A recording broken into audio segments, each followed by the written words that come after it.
네, 다음 주제는 부부 갈등에 관한 얘기인데요. 내가 돈 벌어오는 기계냐? 아내에게 월급을 안 주겠다는 60대 남편의 얘기입니다. 가족 부양을 특히 아내 부양을 거부하는 중년 남성들이 늘고 있습니다. 중년 남성들이. 자, 이 사연도 꽁트로 준비해봤습니다. 사연 속으로 고고! 60대 초반 은퇴 후 계약직으로 전환한 저희 남편은 요즘 들어 좀 이상해지기 시작했습니다. 연예인들이 혼자 사는 프로그램을 보고 부럽다고 하질 않나, 인터넷에 조론을 검색하질 않나, 혼자 살고 싶다는 티를 팍팍 내더라고요. 아이고 저런? 뭐 TV 나오는 사람들이 조론한다니까 당신도 할 수 있을 줄 알아? 그것도 다 돈 있고 여유 있는 사람들이 하는 거요. 아휴, 또 그놈의 돈 타령 정말. 아니, 당신은 나랑 돈 얘기 말고 할 얘기가 없어? 어? 내가 돈 벌어오는 기계야? 아이고 참, 기계도 기계 나름이지. 이렇게 녹 썰어가지고 삥삥 돌아가는 기계가 무슨 기계요? 아이고, 어디 고장났나벼 그 기계? 아니, 진짜 당신이 나를 이렇게 무시하니까 애들도 아빠 얘기를 우습게 하는 거 아니야. 나 이제 안 참아. 어? 앞으로 나를 위해서 살 거니까 어머머머. 당신 두고 봐. 어머머. 그날부터 남편 달라졌습니다. 아무리 싸워도 생활비는 보내던 남편이었는데 이제 자기가 번 돈은 자기가 쓰겠다면서 생활비를 뚝 끊어버린 겁니다. 당신 지금 몇 달째 생활비 안 보냈는지를 알아? 해도 너무한 거 아니여? 뭘 너무해. 내 월급 내가 쓰겠다는데 왜 그래? 어? 월급 300만 원 벌어가지고 그동안 30만 원 썼어. 내 용돈으로. 이제 나도 내 인생 살겠다 이거야. 아니 그럼 나는 평생 당신이랑 애들 뒷바라지하고 산다는 나는 어떡해? 그거 나한테 얘기하지 마. 그거 당신이 알아서 해. 지금까지 내가 다 벌어서 먹여 살린 거니까 이제 나 먹을 건 내가 벌고 너 먹을 건 네가 벌어. 말이라고 한겨? 저거 그냥 방송만 아니면 그냥 입어보면 쳐려.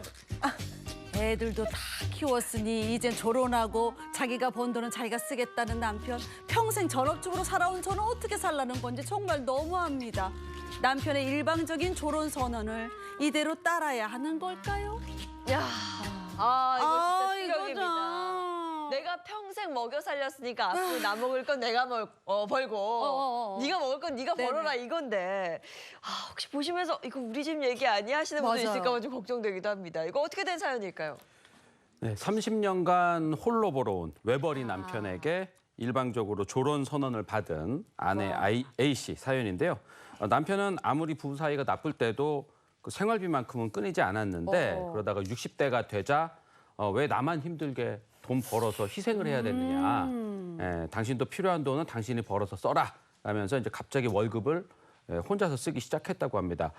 아내는 두 자녀를 키우고 아픈 시부모 병간호까지 하느라 평생을 전업주부로 살아왔는데요. 아내는 한순간도 논 적이 없었는데 자신을 경제생활을도 못하는 무능한 사람 취급하는 남편 때문에 서럽다라고 털어놨습니다. 이거 당황스럽죠. 가정을 30년 동안 돌봐온 그 공을 생각도 안 하고 갑자기 전업주부인데 돈을 벌고 와라 이러면 되게 당황스러울 것 같아요. 남편이 왜 이렇게 갑자기 돌변한 거예요? 네, 남편이 갑자기 돌변한 게 아니라 그 30년 동안 아내에게 쌓인 그 불만이 불만이 폭발한 폭발했다. 거다라고 이제 얘기를 하고 있어요. 네. 자신은 평생 가족을 먹여 살리는 데 고생을 했는데 정작 아내와 자녀들은 그 노력을 인정해주지 않고 때로는 무시했다는 요 얘긴데요. 남편은 그동안 희생한 삶이 너무나 허무하게 느껴진다. 내가 돈 벌어오는 기계도 아니고 이제 나를 위해 살고 싶다라고 주장을 했고요. 그렇게 몇 달간 아내와 한 지붕 아래서도 말도 안 하고 또 밥도 따로 해먹고 막 그러더니 급기야 조론하고 각자 자유롭게 살자면서 오피스텔을 구해서 집을 나가버렸다고. 화가 많이 나셨네요. 많이 났어. 아내는 아마 뭐 남편이 저러다 말겠지 했을 텐데 이제 집까지 나가버린 거 아니에요. 네. 네, 맞습니다. 그런데 또 놀라운 점이 또 하나 있었는데요. 아내가 고민을 하다가 이제 친구들을 만났어요. 네? 그래서 이제 사실 남편이 조론하고 월급을 혼자 쓰겠다면서 집을 나갔다라고 이제 고민을 털어놨는데 놀랍게도 친구 B 씨 또한 우리 남편도 최근에 그런 말을 꺼내더라 하면서 비슷한 부부 갈등이 있다는 거를 털어놨다고 합니다. 네, 뭐 남편들끼리 일부러 짠 것도 아니고 맞아요. 친구도 같은 경험을 했다는 건데 황혼기에 이런 갈등을 겪는 부부가 실제로 좀 많은가 봐요?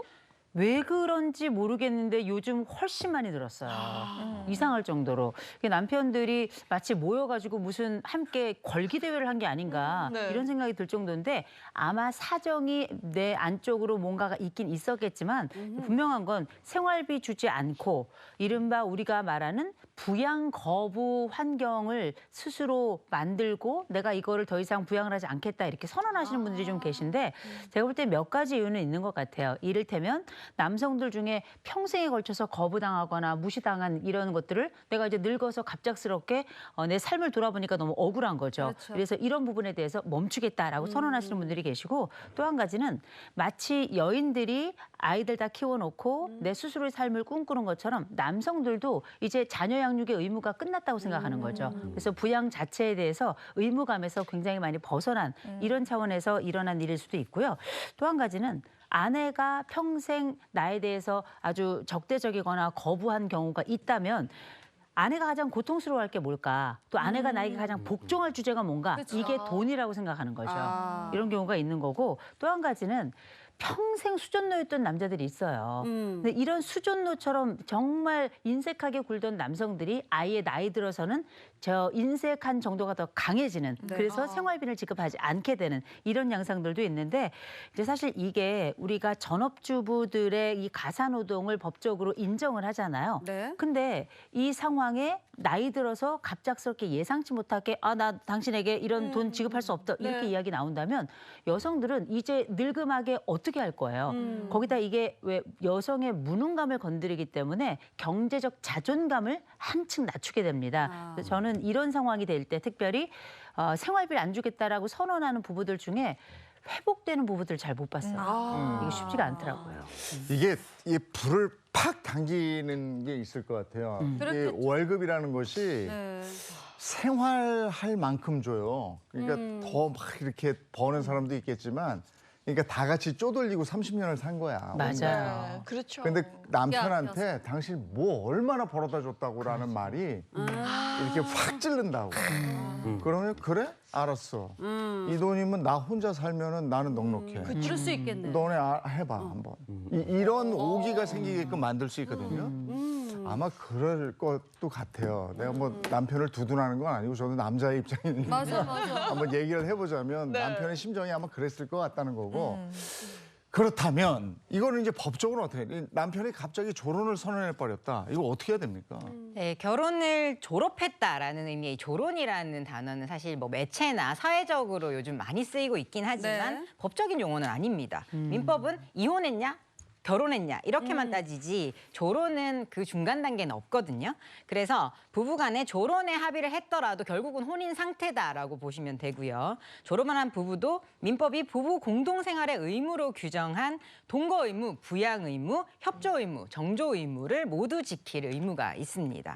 따라서 이번 사연도 부부가 별거를 하고 졸혼을 했더라도 남편은 아내에게 혼인 당시에 계속 지급했던 정도의 생활비를 계속 지급할 의무가 있기는 합니다. 근데 남편이 생활비를 지금 몇 개월째 지금 안 주고 있거든요. 근데 앞으로 계속 생활비를 안 준다면 이거 어떻게 해야 돼요? 그럼 이제 관계가 파국으로 치달을 수 있는 거죠. 사실 졸혼이라는 단계에서는 그래도 좀 좋은 관계를 유지하면서 가족 관계를 이어갈 여지가 있는 건데 네.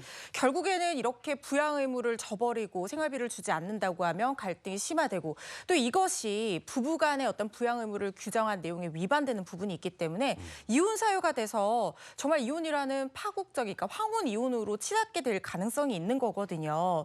그러니까 특히 이렇게 전업주부 같은 경우에는 장기간 이 경제생활하지 못해서 경제적 능력이 단절된 경우가 많기 때문에 생활비 지급을 받아서 이 부양 의무를 좀 유지를 맞아요. 해주셔야 되고요.